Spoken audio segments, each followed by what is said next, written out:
I never trusted elevators, not because of trauma, but on principle. Any machine that requires you to step into a steel box and maintain a composed expression is clearly granted an excessive amount of trust. That Friday, the elevator finally decided to end our relationship. The doors were already closing when a voice came from the hallway. "Hold it!" Being a victim of good upbringing, I pressed the button. At that moment, Eva walked into my life. She was breathtakingly beautiful. One of those women you look at and immediately understand. Nature clearly spent more resources on her than on everyone else. She was tall, really tall. Dark hair, endless legs, and that frightening confidence against which everyone else seems slightly underfunded. She pressed 10, I pressed 4. The elevator jerked, made a sound like a death rattle, and stopped. In the ensuing silence, Eva calmly said, "Well then." I started methodically pressing everything. Cancel, call, alarm. The panel responded with dead silence. "You look like you're hoping to intimidate the elevator with your disapproval," she observed, leaning her shoulder against the wall. "That would be ideal." "That sounds ambitious," she smiled, not apologetically or saccharinely, but as if my anger was the most interesting event of her entire day. "Now's the perfect time for commentary," she added. "Nothing else is working anyway." I don't panic gracefully. I just become very angry at inanimate objects. And here I was, locked in a box with a woman who, under poor fluorescent light, looked better than most people do in divine approval. The dispatcher crackled something unintelligible about "please wait." Eva sighed. The voice of customer service is always built on lies. She held out her hand. "I'm Eva." "We're trapped and you're introducing yourself." An excellent way to diffuse the situation. That's not what diffuse means. She didn't lower her hand. Calm, ironic, frighteningly composed. I shook her palm. She repeated my name as if tasting it. "You're too tense," she stated, not looking away. "I'm in an elevator coffin. That's an appropriate reaction." "No, you're one step away from yelling at a printer. You blush amusingly when you're angry." In that moment, I understood two things. The elevator was the least of my problems, and Eva was a woman who didn't believe in half measures. I lasted exactly 9 hours before finally admitting, the elevator had inflicted severe psychological trauma on me. I spent the next day trying to convince myself that it had been a random burst of strange flirtation that I would promptly forget. But at 6:43 p.m., my phone lit up. "And you survive without me, elevator boy?" I stared at the screen.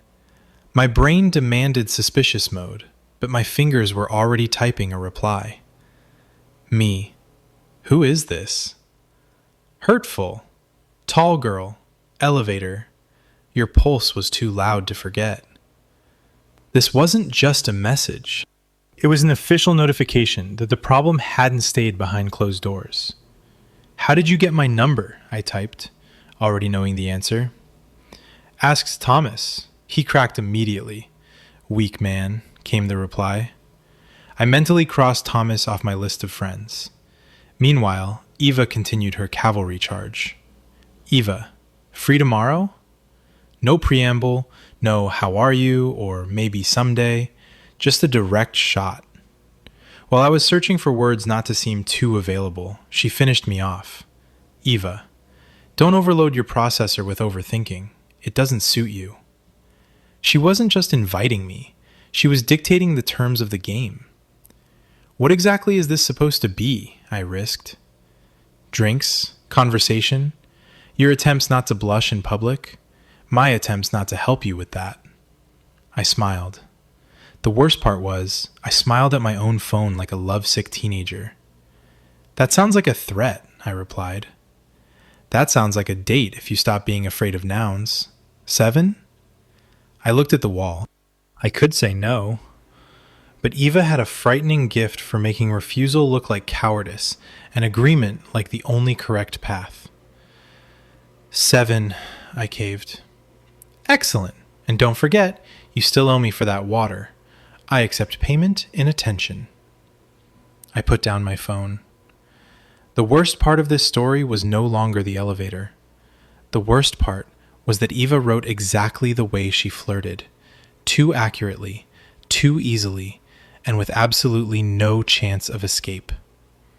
The main problem was that Eva started texting me as if we already shared a household, or, at the very least, were planning a bank robbery together.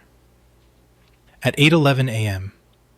Are you alive or just pretending to be mysterious because you didn't sleep? At 1 p.m. You're eating too late. I can tell from your punctuation. She entered my day without knocking, without asking permission, and my traitorous body began leaving the door unlocked. By Friday, I'd developed the humiliating habit of checking my phone every 5 minutes. Then the coincidences began. The kind that look plausible only until you start suspecting the universe of conspiracy. The first encounter happened by the library. I was coming down the stairs with a heavy head when I heard from the left, "Your jaw clenches so amusingly when you read bad texts." I froze. Eva was standing there, hands in her coat pockets, smiling as if she personally scripted my life. "What are you doing here?" I asked. "Enjoying the location." That's not an answer. But it's the truth. She walked beside me, and instead of running away, I matched her pace. "That coffee tastes like defeat," she observed, nodding at my cup. "Do you diagnose beverages emotionally?" "I diagnose you. The coffee is just collateral damage." The second time, she appeared at the grocery store. I was standing in the produce section, wondering whether buying spinach was an act of adult responsibility or just a performance.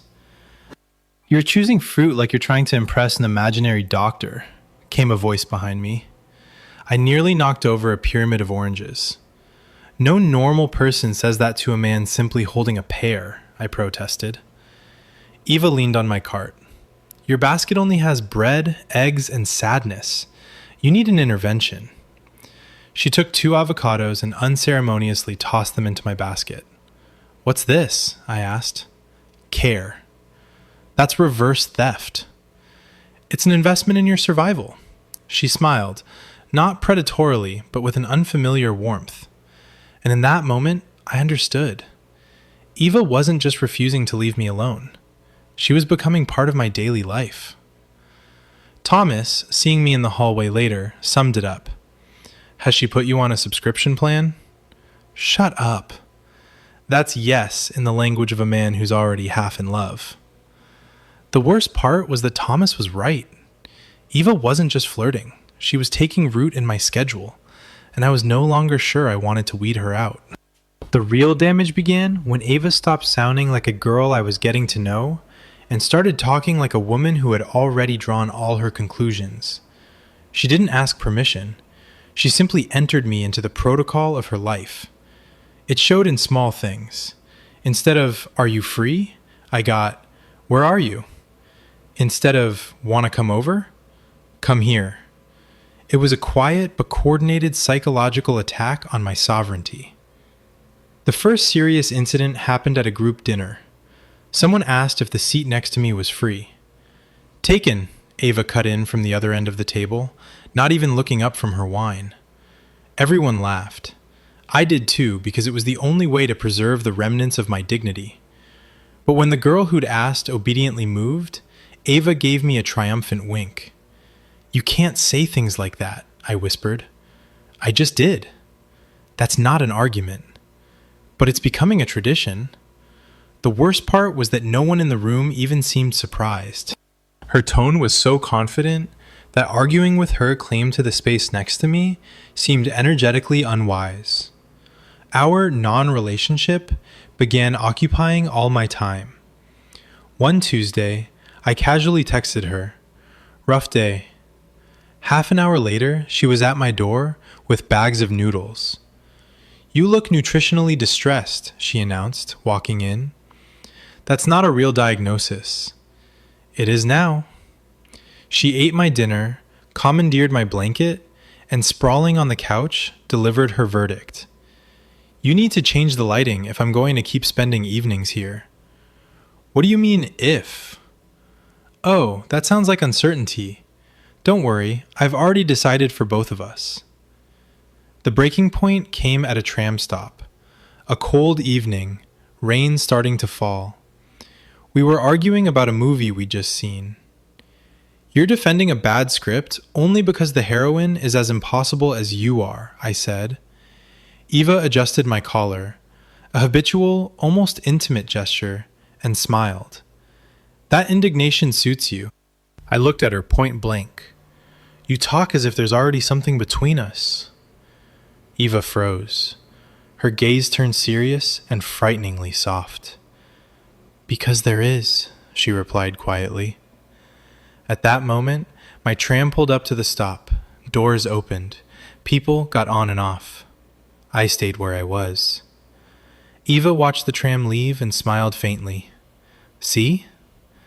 That's not proof, I muttered. That's a demonstration. You pretend your reactions are separate from your intentions, but that no longer works. She was right. It wasn't a one-time decision. It had accumulated. In the elevator, in the messages, in that noodle dinner on my couch.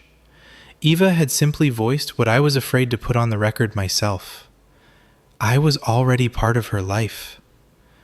I realized the depth of my attachment on a Wednesday afternoon, in the stupidest and most humiliating way. Eva didn't answer me for 6 hours.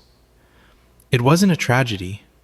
It wasn't betrayal or public humiliation, just silence. But that's when I knew I was in trouble.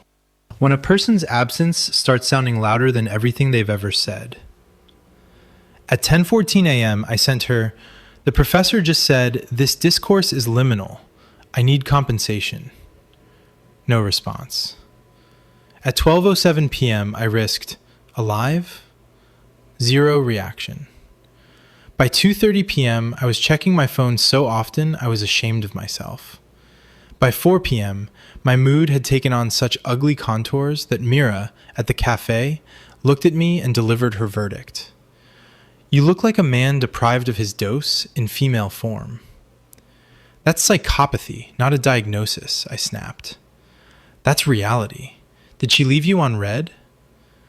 I looked at the screen again. Empty. The problem was that Mira was right. Between the elevator, the audacious texts, and the avocado intervention, I had developed an expectation. An expectation is just attachment in respectable shoes. At 5:18 p.m., Eva finally wrote, "Sorry, rough day. Free tonight?" And this was terrible. One short message immediately restored my circulation. All the bile evaporated, I straightened my back, and the world became colorful again. "Oh, that's disgusting," Mira observed, looking at my face. "She now controls your pulse." I ignored her, because an invitation awaited. "Come over at 8, and bring your face." Her apartment was on the other side of campus. She opened the door in an oversized shirt, with tired eyes. This was the first time I'd seen her like this, without armor, without witty weapons at the ready. "Hey," she said quietly. Not boldly, not provocatively, just, "Hey." "What's wrong?" I asked, stepping inside. "Too many people, too many versions of me," she leaned against the door. "I just wanted you to be here while I stopped feeling like a collection of projections." This was as far from flirtation as possible. It was a plea for help I'd thought impossible from her. We sat on the couch, and she simply rested her head on my shoulder. "You came quickly," she observed after a while. "You knew I would." I hoped. "You know, I deliberately didn't text you today." I froze. Was that manipulation? "No. I needed to know. Would you step toward me if I stopped pushing?" It was honest, and it hurt. Beneath all that confidence lurked the same fear as everyone else. Does this we exist if I stop maintaining it single-handedly? Thomas called me a Victorian sufferer, I admitted. He said that when you're silent, I forget how to breathe. Eva looked at me and asked very seriously, was he right? I looked at the woman who had crashed into my life through a broken elevator and answered truthfully, yes, he was right. And in that moment, everything changed. She was no longer just the elevator girl. She had become my personal center of gravity. The first time Eva brought me soup was on a Wednesday, and I nearly sat down on the floor from cognitive dissonance. There are people you expect care from, quiet girls in knitted cardigans, or friends who always carry a Band-Aid. Eva didn't fit that category. She was the girl from broken elevators, a master of provocation, and someone who asks for emotional support with the phrase, "Bring your face." And yet there she was, at my door, in the rain, with a paper bag. "You have respiratory behavior," she announced instead of a greeting. What? You texted me alive-ish this morning without a single punctuation mark. That's a symptom. I let her in, because resisting Eva when she's decided to save you is both pointless and exhausting. She made herself at home in my kitchen and began extracting the contents of the bag. Soup, bread, 2 oranges, and a bottle of something suspiciously medicinal. "This is absurd," I muttered. "That sounds like ingratitude. I met you in an elevator a month ago, and now you're treating my cold. Consider yourself lucky." I tried to smirk, but instead let out a series of coughs that definitively robbed me of the last remnants of my dignity. Eva immediately switched from ironic to commanding. "Sit down." Was that an order? That was care in decent packaging. While she heated the soup, I received a dose of free criticism of my domestic life. "You operate a kettle like someone who's never been loved properly," she stated, making tea. She cut up an orange and placed it in front of me, as if I'd personally offended her by having viruses. And that was Eva in a nutshell. Beneath her jabs and impossible phrases hid something frightening: attention without performance. She wasn't trying to be sweet, she was being effective. Later, she settled next to me on the couch, handed me a mug, and said quietly, "You need better blankets if I'm going to keep worrying about you." I looked at her over the rim of my mug. There's that phrase again. Keep. It's earned. Eva didn't look away. At first, you treated me like a natural disaster, like weather you just had to wait out. Logical. And now you treat me like I could break. It was the truth. She was right, as always. At first, she had been an event to me, a flash, a woman to survive. Now, I noticed her tiredness before I noticed her lipstick. I wanted to care for her so badly it was becoming unbearable. "That's because I've come to know you," I answered honestly. Eva smiled. Not the victorious smile from the elevator, but a different one. Quiet. "And is that worse?" "Much. Because sweetness, when it comes from the same person who had previously been shocking you with electric currents, is the most dangerous weapon in existence." That conflict happened because I made a classic mistake. I got used to Eva always being there. Not forever in the sense of mortgages and growing old together, but in the simplest sense. She always answered, always came, always pulled our invisible thread toward herself. That certainty crumbled when she first truly pulled back. At first, her replies came 2 hours late. Then, just a like on my message instead of a witty tirade. And then Friday arrived, and my phone went silent until evening. By dinner, I was in a state Thomas defined as Victorian sufferer. "She finally made you feel it," he summarized, watching me hypnotize my screen. "When she texts, you breathe. When she disappears, you fall into an existential crisis." The worst part was that he wasn't wrong. And then a message arrived. "Come over tonight, no extra eyes, and don't reply as if you're angry if you're coming anyway." It wasn't an apology, it was a challenge, with more honesty than any sorry. Her apartment was quiet, no music, no TV. Eva was standing in the kitchen, opening wine, as if deciding whether to start the evening with tenderness or disaster. "You've been acting strange," I said, instead of a greeting. "Yes," she nodded, no attempt to joke it off. "Because I needed to find something out." She set the corkscrew on the table and looked me straight in the eye. "I needed to know. Would you step toward me if I stopped pushing?"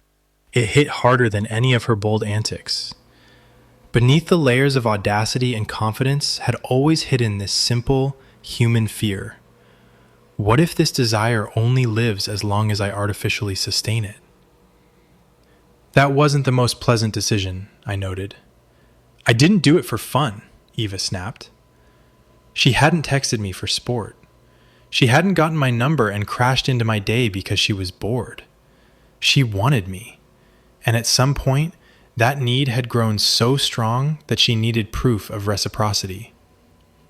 She knew that if she simply asked, "Do you need me?" I would answer cautiously, measuredly, safely. She needed my answer before I had time to construct it.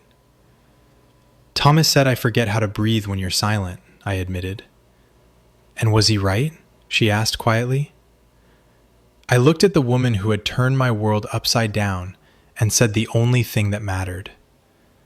I was out of my mind all week. That was enough.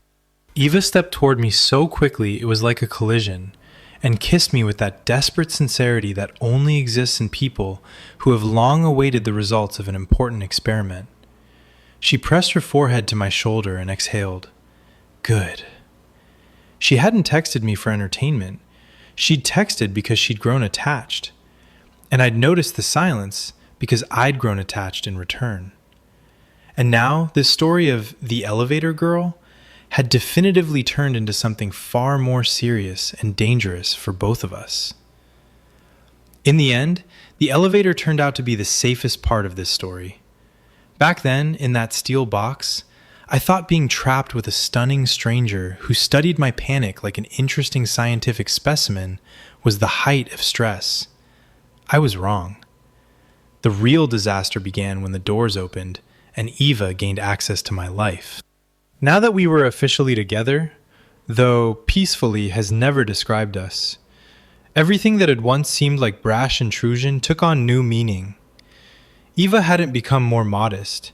She still texted first, still considered my schedule part of her interests, still said things out loud that made me want to change nationalities. But now her messages, "I bought fruit because you make terrible choices in the produce section," or "Come get me, I miss your annoyed face," no longer felt like a threat to my sovereignty. This had become my home, a home in a language slightly hostile to dignity, but absolutely honest. Her flirting hadn't lost its edge. At dinners with friends, she might lean toward me and say loudly, "Oh, you're wearing that face again, the face that makes me behave badly in public." Mira would typically groan in suffering at such moments, while Thomas would announce that he was watching emotionally stable pornography. But Eva only found it motivating. She enjoyed openly demonstrating her claim on me, now that those claims were finally legal. Behind all that heat and shamelessness, still hid that same softness she trusted only to me. She could still press me against the kitchen counter, looking me straight in the eye, and then fall asleep on my shoulder an hour later, because the silence in your apartment is higher quality. Sometimes we would walk past that very elevator. "Do you think we owe this machine alimony?" she would ask. "I hope your reflection stops cooperating with you someday," I would reply. Once, in a hotel, the elevator jolted and stopped for a split second. I instinctively tensed. Eva touched my wrist and said quietly, "This time, the ending is different." She was right. The first time, I thought the danger was the enclosed space, the dimming light, the proximity of a stranger. Now, I knew the truth. The danger was what happened after. Her number in my phone, her messages, which had become my personal oxygen. Her ability to take root in my daily life so deeply that I no longer understood where discomfort ended and love began. I thought the elevator was the worst thing that ever happened to me. It turned out to be the best.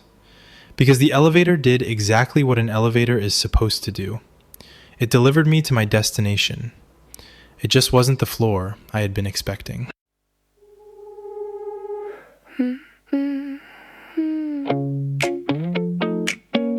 Hold the door. Hold the door. Doors were almost closing when she said, hold it out loud. And the box just stopped between the floors with the both of us trapped. Now she didn't panic, didn't flinch, just leaned against the wall. Said, you blush so amusingly when you're angry, that's all. Then she texted me by morning, got my number off a friend. Said your pulse was too loud, elevator boy, to forget in the end. No preamble, no permission, just a direct line. She didn't ask to be in my day, she just walked into mine. She stopped asking, are you free? She just said, where are you? Save me a seat with one word taken, in the room knew it too. And I knew right then that she'd rooted in my schedule again and again. She was the floor I wasn't expecting, the button I never pressed. She crashed into my ordinary and rearranged the rest. She didn't do half measures, didn't do maybe or slow. She just decided we were something before I could know.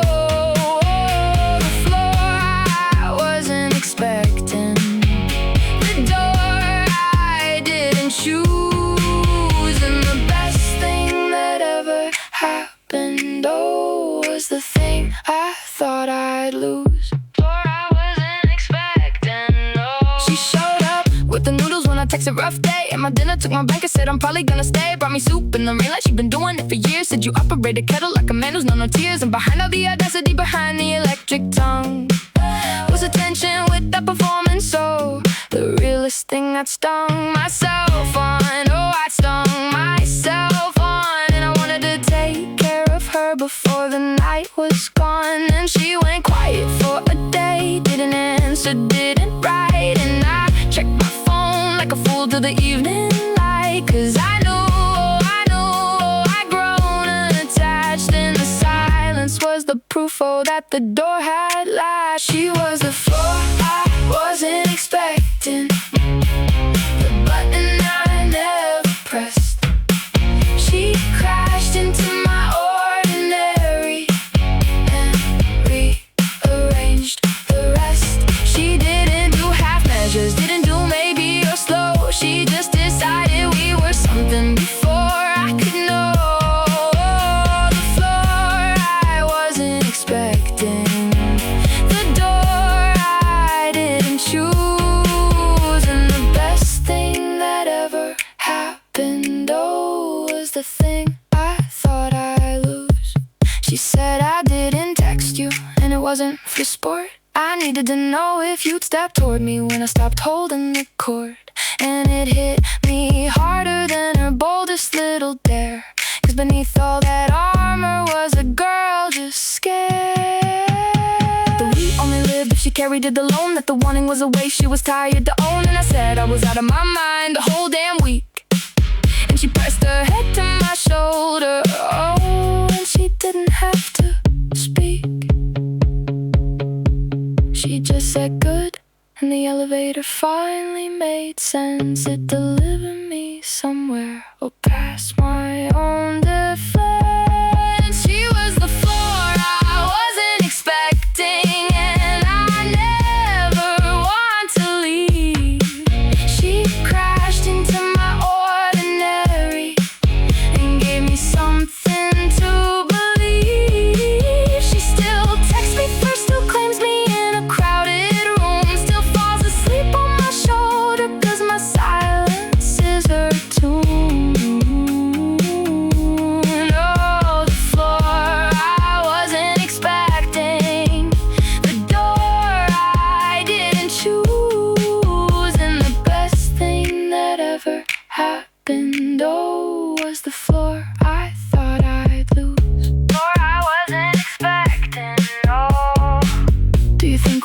machine alimony.